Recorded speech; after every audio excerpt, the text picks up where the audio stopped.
so I just got back about like an hour and a half ago from the New York experience. Guys, this console is literally everything you're gonna want from Nintendo. And that's not even an exaggeration right now. I'm trying to be as hyped as I can be right now because it's currently almost 8 o'clock at night. I have so many things to go through about this console. I have so many things up right now. I literally just got back from the freaking event. I got a whole freaking backpack from this event. Like, this thing, they were freaking prepared. Well, let's get into everything. You don't even care about that. You want to know how the system works, you want to know what games are there, you want to know how everything works. I want to get into all that right now, everything about my experience right now. So if you want to see even more coverage coming soon about the Switch 2 and hear more about my thoughts on the PS2, I will be doing a live stream later today after this video goes up. So make sure you subscribe right now with notifications so you don't miss out on a single video when I go live. That being said, I'm going to go straight into everything that I felt about the system today, because this system is literally more than I expected from this Nintendo themselves. Like, they've really poured almost everything they have into this system, from the quality that I saw today, like from the accessories. I can hold pretty much everything the Switch 2 is going to offer at launch. Pretty much everything. Well, minus the camera, like the Mario Party Jamboree thing. That was like the one thing I didn't do. But besides that, I pretty much did almost everything else at the event. I didn't fill out my entire passport thing. I'm going to go into the entire experience, how it all went today, but also go into how the entire Switch itself runs. So there will be chapters on this video, so if you want to skip ahead to what you care about most of the video, please use the chapters. Please, I highly encourage you to use the chapters, because no one ever uses them, so please use them this time around. Pretty much how it worked was that basically they got me this passport, right? I got a whole tag and everything. I got into the door, and I pretty much, you know, like, there's different color tags for like different times where you're going to be playing games. And there was three different areas I was going to be at. There was one area that was designated to entire Mario Kart, 2 sessions of Mario Kart. There was one giant free play area that pretty much had all the games that were shown at the Nintendo Direct this past Wednesday. Pretty much every game that was at the Nintendo Direct was there. Almost everyone was there. Well, except for some of the scissor reel ones. But most of the big ones that were really highlighted, except for the From Software one. The From Software one wasn't there, unfortunately, not Elden Ring. So I got to play Mario Kart World, 2 sessions of that. I got to play like the normal Grand Prix mode. By the way, the photos you're seeing on screen right now, shout out to Patrick, by the way, the guy that was next to me filming this stuff, helped me film this stuff, and I got to play games with. Shout out to him, by the way, because this guy was like a massive W. I had to play mostly all the games that I got to play today. I got to play next to him, so that was pretty sick. But I had to play in the Mario Kart Grand Prix mode.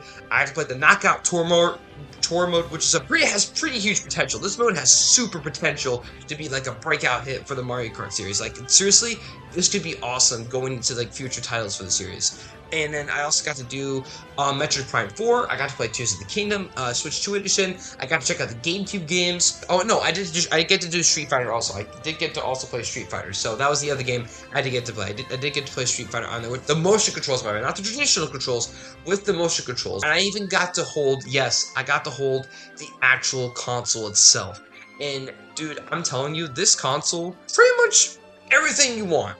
I think generally this is like the most comfortable handheld that I think Nintendo has ever created. Like, it actually feels just right in the hands, and like the system itself, the screen, by the way, looks absolutely beautiful. The HDR does help with that, even though it is not an OLED screen this time around, because I do have an OLED Switch, but it does feel it looks very beautiful. HDR makes it look very crisp and vibrant. Colors look beautiful on it, and with an LCD screen, the 120 frames definitely helps deliver that beautiful picture on as well. I got to play both on handheld mode. I got to play in these beautiful TVs that were definitely OLED TVs. They both definitely had 120 frames, so I definitely got to experience the 120 frames both on a TV and both on the console itself. So that was good on Nintendo's part, actually, for like how we were able to experience the games today. Pretty good on that part. I do want to confirm the Joy-Con grip does have back buttons as well. So not only does the Pro Controller have back buttons, you will have back buttons with your Switch 2 when you buy it at launch. So double thumbs up for me there. I actually kind of appreciate that for someone who loves back buttons on their controller. And then people have been making complaints. I've been seeing this all over the internet about, ew, what if the Switch 2 has Joy-Con drift? But I do have good news.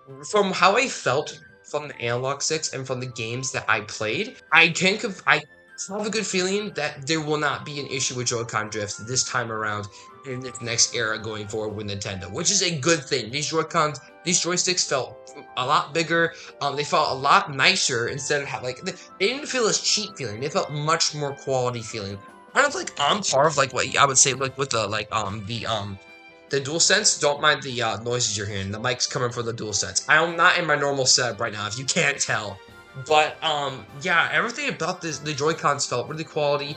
Triggers and the bumpers pretty much felt the same as the Switch ones, but that's not the point. I mean, y'all are probably also wondering how the magnets work with the Switch 2 console itself. And I just gotta say, the magnets feel like, oh my gosh, the magnets stay pretty strong onto the system. I was trying to film me holding the console itself, as you guys have probably seen on screen right now. I gotta say, trying to hold my phone in one hand to try and record me holding the system itself, and also trying to take the Joy-Cons off of one hand was pretty difficult. The magnets really hold the Joy-Cons on there. You really need to put a little bit of force on it, which is a bad thing on it. That is a good thing, because then the Joy-Cons will actually stay on the system. No complaints on the system itself. The unit is super high quality, and the dot, and of course, as you can expect, the kickstand is very much on par with the OLED Switch.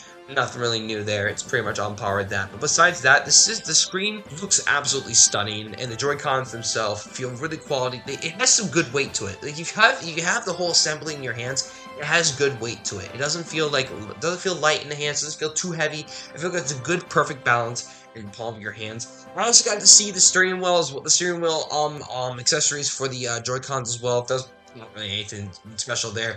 I was actually surprised to how small the camera was for the Switch 2. I was actually thinking it'd be a lot bigger, but no. I guess that's always what happens when I go into seeing a Nintendo accessories. I'm expecting it to be, oh, it's supposed to be this massive thing about as big as this little light I'm using over here. But it's actually yay long, yay tall, not it's very skinny, very small. I didn't get to use it, but I did get to see it, and I was actually kind of surprised, how that's able to detect. I even got to see people actually using the camera and actually testing it out for themselves. Seeing how that is able to properly track people, being able to actually stack some Goombas on top of your head. It's just impressive to me how much technology you're able to cram into that small camera for $50. So props to Nintendo for that. Yeah, the next thing I want to talk about was the GameCube controller, because I didn't get to check out the GameCube games. I won't get into the GameCube games just yet, but there's not really much to cover because it's very much the same games that came out 20 years ago, but HDified.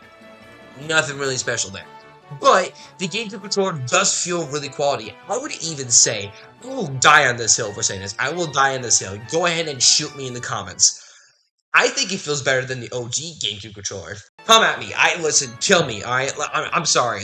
It feels a lot more quality, in my opinion, with the triggers. The Z button especially feels a lot better to press than the old GameCube controller, in my personal opinion. And the buttons don't feel as clickety as the original GameCube controller. That's something that's always felt satisfying when he was the GameCube controller. It does feel good to control. It feels good in the hands. The grain on the sides of in the actual shell of the controller feel nice in the hand as well. All around a great controller. But now holding the Switch into your hands, it actually did feel like a Steam Deck. I can say I'm pretty satisfied with it. I'm pretty much gonna be satisfied with how the thing's gonna hold in. It actually felt perfect in the hands. My hands weren't scrunched up like they are with the normal Switch 1 and how tiny that is in my hands. The Switch 2 fits perfectly in my hands. I had no complaints. It actually feels just right with how my hands are adjusted in it and how my hands are positioned in it as well. It was pretty much a nice display of presentation. I'm surprised how well set up this was and how well this was a super organized event. I'm not even kidding. They had everything lined up. That has lined up to different systems that were already set up and has going from what they even had different water, different places to get refreshments and stuff. It was crazy how set up this was. Genuinely, I was surprised. Our final game of the day, I will say, was Donkey Kong Bananza, because we did Mario Kart World first, we did Grand Prix, then we did Knockout Tour, and then we had the free play area, which we had about an hour and 20 minutes to play whatever game we wanted that entire time. And once that time was up, each person there was actually a system where you had a different colored game passport, and whichever color you were, you had a designated time. That designated time is when you were going to play your last game of the day, which was Donkey Kong Bananza. And I'll get into my thoughts on that in a second as well. Donkey Kong Bananza? Pretty freaking fire game, dude. That game is sick. Then just give me some thoughts about why that game was the last game of the day and actually how important this game really is going into the launch of the Switch 2. So Mario Kart, right? Mario Kart. You all want to hear my thoughts on Mario Kart. This might be the best Mario Kart that has ever existed, and that is not even capping. I'll get into my thoughts in a second. I'll go I actually got to play it both on the TV and in handheld mode, and I actually got to play it with the Joy-Con grip too. I got to play it both with the Pro Controller and with the grip. The game was amazing. The only downside is I didn't get any footage of me playing it, unfortunately. So pretty much what you're seeing on screen right now is footage of me spectating and pretty much everyone else around me that was playing the game. But pretty much everything about it, I got to play as Mario, I got to play as Luigi, I got to play as Toad. I had kind of a weird feeling when I was drifting at times, but honestly, it kind of felt a little bit more satisfying. The physics in this game are actually insane. When you get hit by something, you can actually tumble and like roll your car over, which is actually nuts. The physics in this game are actually crazy, which is double thumbs up for me. I love more physics in my Nintendo games. So honestly, that's awesome. I also got to play freaking Toad's Factory, which I was super hyped about. That was something I was really excited about. That was awesome. Toad's Factory, that was sick. And I'm not even kidding about the Toad's Factory. Literally, like how the course went. The courses are pretty much in a Grand Prix are point A to point B. They're not like a circle where you lap around. It's point A to point B. It's still 3 laps, but yet again, we actually went from one track. I think it was, I can't remember which track. We went from one track, like one setting, and then like seamlessly drove into Toad's Factory. Like, I'm not even kidding. That's how cool the tracks were. That's how freaking sick it was. And that was like a awesome thing that I got to do. I got to go from one track and then drive right into another environment. It wasn't like a portal or anything like Crossroads. It was like changing in the scenery as I was driving by. That's kind of, if that makes sense. So, and also Toad's Factory, by the way, the level layout, 1 for 1. 1 for 1 from the freaking Wii, which was sick. Like, that was pretty much an on-point replica, but also a nighttime setting, which is also really cool to see. That was awesome. But yeah, no, I loved my time with Mario Kart World, and I think this might be the best Mario Kart yet, just based on what I've played. And also, the rail grinding is no joke. That is literally no joke. That is pretty much fire. I loved it. That is awesome. I pretty much stripped straight out of Sonic Adventure 2. That's basically how it felt like for me when I was doing the rail grinding. It kind of felt like Sonic Adventure 2, but a little bit more polished to it. Kind of felt like if we had a Sonic Adventure 2 modern remaster by now, which by the way, we're still waiting for it, but that's kind of how the rail grinding felt. If there was a remastered Sonic Adventure 2, that's basically how it felt like. As for Knockout Tour, it's pretty much a Battle Royale mode for Mario Kart. So how it works is you already have 24 players racing in all across the modes, right? 24 players all across it. We didn't get to do a battle mode, the closest thing we got to do was a Knockout Tour. So pretty much what happened is I got to choose my character, and there's actually a free roaming mode that you can do. So I got a little bit of a taste of the free roaming mode while we were waiting for everyone to get in and everyone to play. Actually, how Knockout Tour is set up is basically, we actually went up to the next floor up. We were actually on the first floor when we entered, play the Grand Prix mode, right? And then the next floor, we actually took the stairs up to the second floor, and that second floor, the first room we were in, was actually an entire room dedicated to Knockout Tour. So all the systems that were set up in that room were actually all connected with a system link. Everyone in that room, including myself, was actually battling each other on all these systems at once, which is actually freaking nuts. I got to do a little bit of free roaming mode. I actually got to do a little bit of a trick system. Actually, I kind of found out at that moment that you were able to do more than one trick in midair. I was able to do double, like 2 tricks in midair. So I was able to do my trick as you're jumping off the ledge. After that, I immediately did another trick, which I found pretty insane. I feel like that's a big evolution. Although I feel like that may be a little bit OP for an extra boost. I didn't really notice an extra boost though, so I think it's fine. But I find it cool that you're able to do more than one trick in midair now. That's pretty cool. But then the mode started, and we were on this one track that actually did loop around. So we were on a track that looped around for Knockout Tour. Now, as usual, listen, it wouldn't be normal for me to not crash out here. I didn't crash out here, otherwise they would have had to walk me out of the entire event. But I will say, I did lose immediately.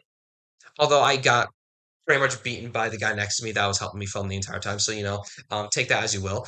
But I will say, spectating though, the knockout mode has huge potential for release. Like, this has a huge potential for, like, it to, like, be really big, not only in the competition space, also just in general for casual players. This is huge. This is a huge, big evolution for the Mario Kart series. I feel like Knockout Tour is going to be I think it might be one of the big gimmicks of Mario Kart World, alongside of like the costumes and like the new Kamek abilities, alongside of changing costumes.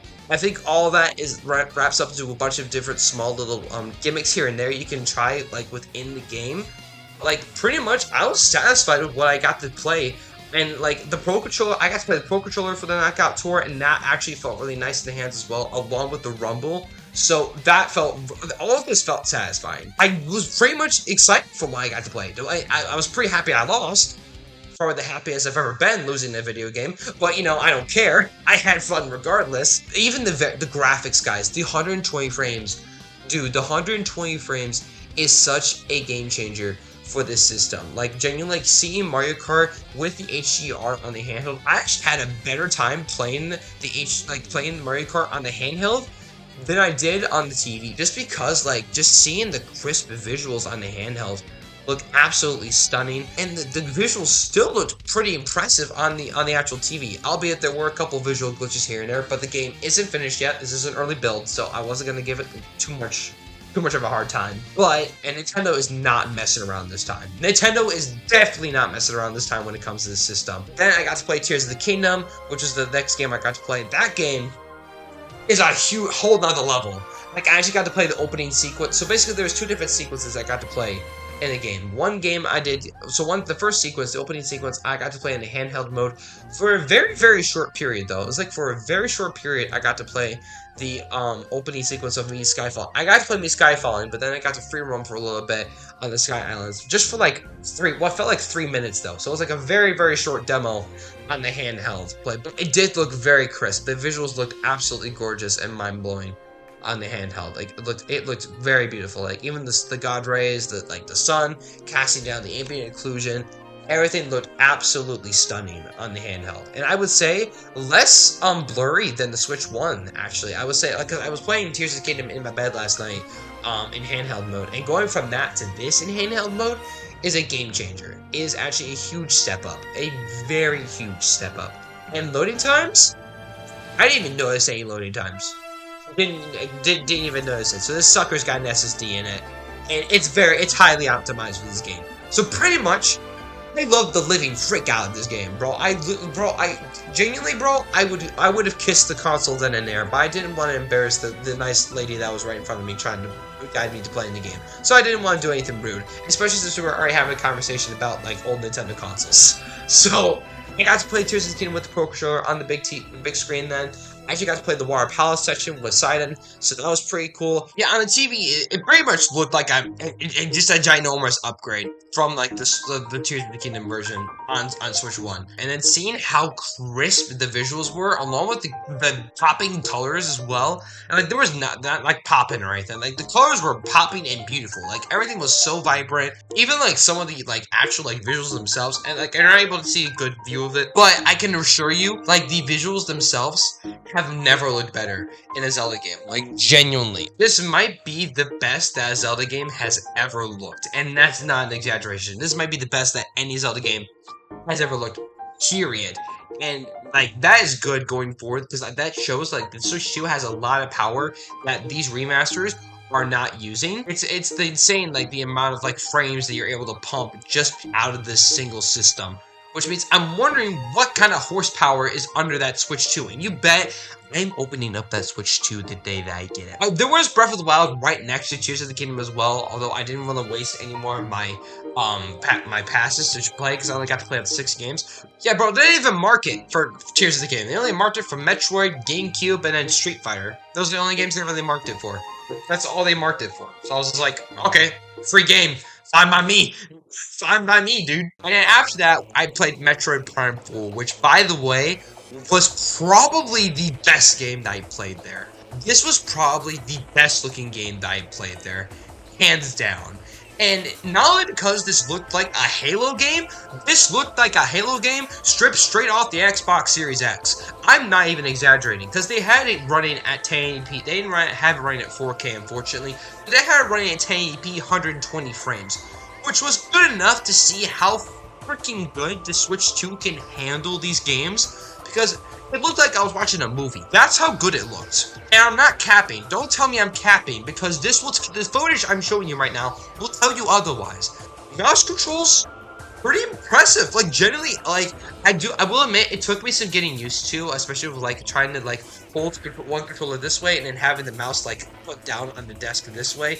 It did take some getting used to, I will say, but, like, once I did get the hang of it, I was able to take down the boss that I got to play in that demo. I think that was pretty much the opening prologue to Metroid Prime 4 that that everyone got to play, this weekend at the event. So that was pretty much, you know, pretty much what we were expecting going into it. I was able to, like, actually, like, use the mouse down here to aim, and I actually got to use the left mouse, use the left controller to aim. But no, like, definitely, like, the animations in all these games are phenomenal. Like, these games look absolutely incredible. Like, each game that I played, each game I saw being played by someone else, pretty much looked promising in terms of the Switch 2's hardware. Like, the Switch 2's hardware has a lot of power underneath it that is waiting to be used.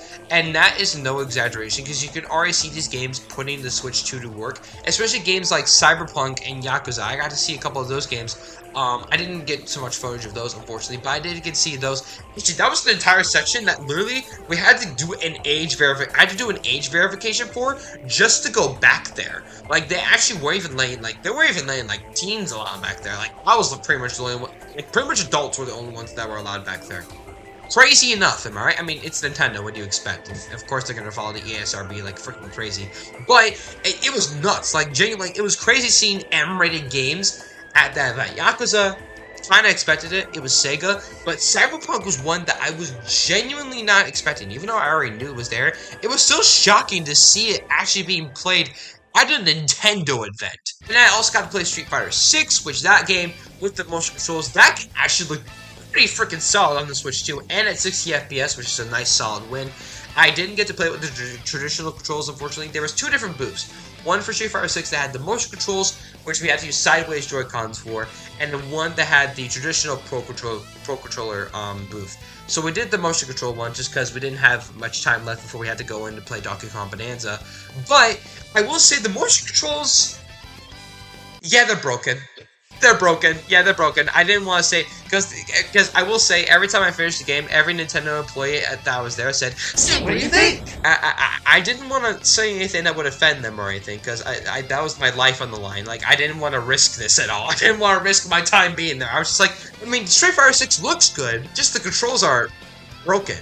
Don't use the motion controls. Don't use the motion controls. Just use the traditional modern controls if you don't want to, yeah.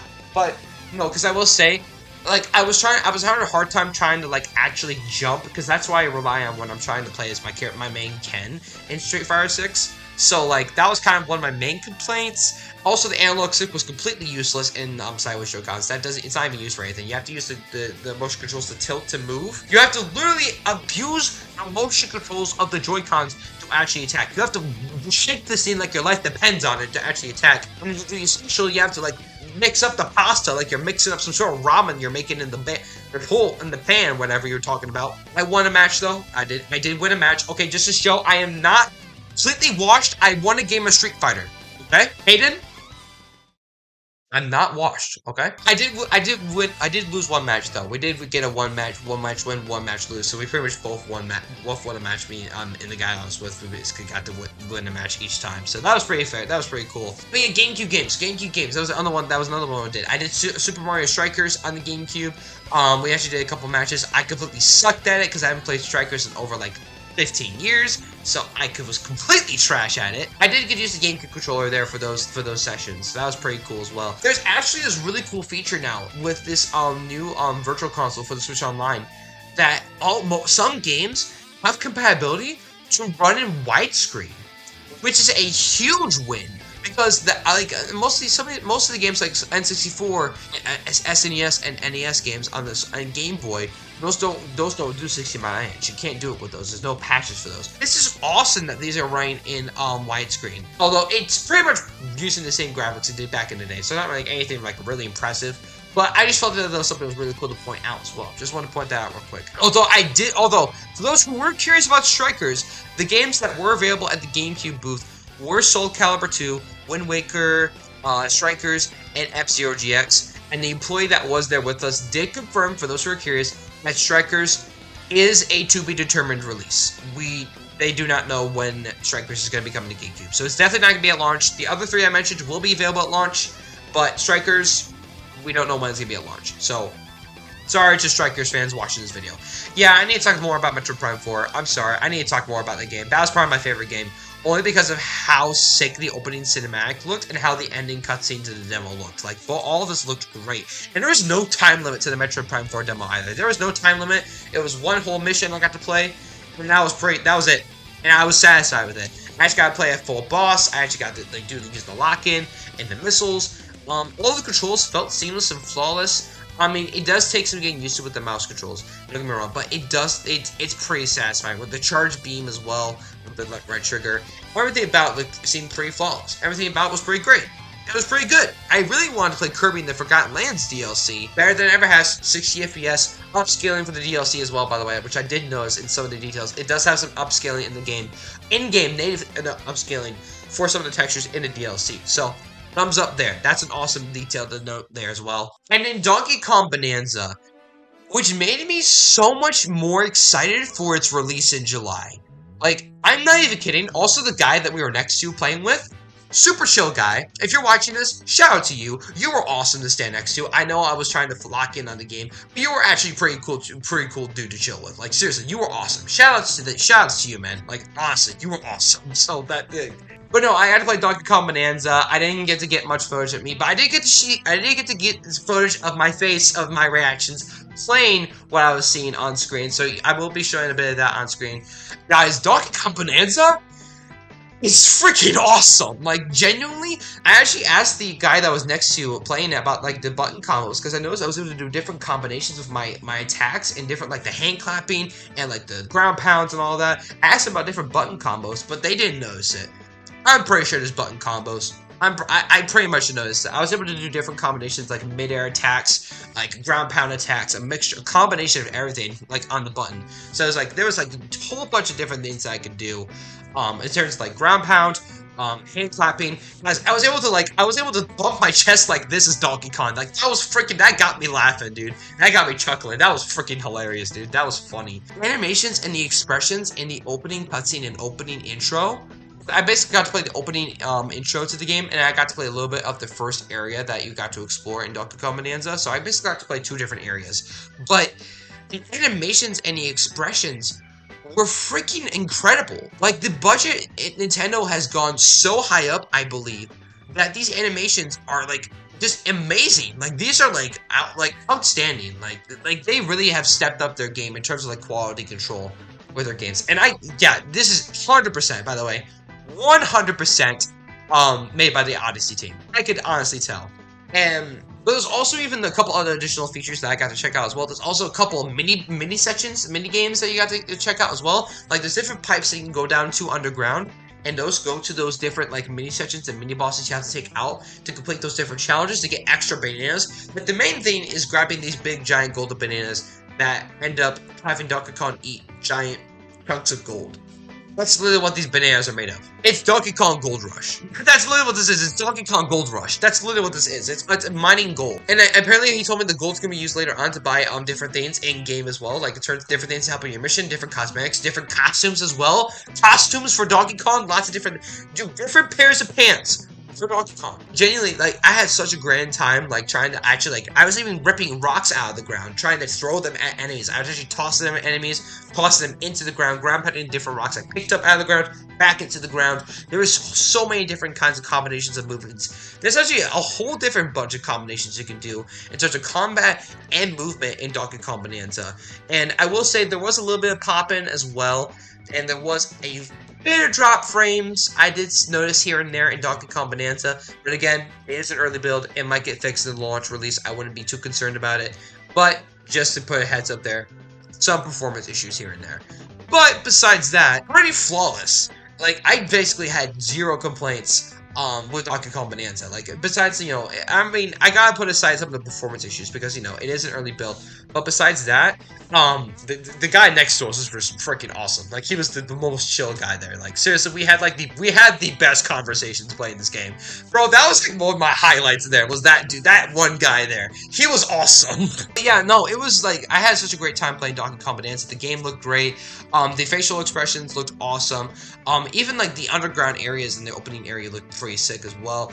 And like the amount of there was one area specifically where I was able to destroy so much gold all at once. Like, there was just so much, and I was having a grand old time destroying the entire environment. Like, there is no limits to how much you can destroy in this game. Like, you literally can destroy almost everything that you see in the game. That is not an exaggeration either. You can destroy almost everything you run into. So that's a heads up. And so for those who need their anger management games, this might be for you. Make sure to pick it up when it launches. No, this was an absolute W, and this should be considered a big win for Nintendo and their development team. They really did cook with this one, and it's also. These games are also already fully localized in the Americas, by the way. The localization for these games is already finished. Especially also for Metroid Prime 4. That game had full-on voice acting in that game. Full-on voice acting. I got to hear a little bit, but it was a little hard to hear because of all the other commotion going on at the event. But that game had full-on voice acting in the game, which took me by surprise. And that was pretty sick. The voice acting sounded great. For those who are curious, the voice acting did sound pretty great. There are a few different things I am leaving out of this video, which I will talk about in the stream I'm doing later today as of uploading this video. So make sure you subscribe so you can stay tuned for a full-on Switch 2 discussion of me comparing to Treehouse Live gameplay and stuff and discussions compared to my experience with Switch 2. So make sure you stay tuned for that stream later today when this video goes live. Besides that, the entire event was just kind of blew my expectations out of the water. Like, Nintendo really went all in with this event. Like, they seriously went all out. They actually were like all in with everything. They made sure everything, it was fully organized. They had everything like racked up and ready to go and everything. Guys, look, I got a cool Switch 2 sticker. I got a Switch 2 sticker out of it. They had a whole freaking backpack to give all of us. Like, this is a whole, and this isn't oh, your run-of-the-mill sheepo backpack that has one pocket in it. No, this is a full freaking backpack. Like, look at that, dude. Look at this thing, bro. Look at that. Like, this thing's got like pockets and everything in the same. Look at that, dude. I might actually use this from now on. Actually, this might be what I'm gonna use from now on, going places. I genuinely, this event might have just turned me into a bigger Nintendo fan than I already was, just because of the experiences that were there and the games that I played and the quality that I saw there. Not only from holding the system itself, but just just feeling the controller, seeing the screen itself, and just seeing the system all around.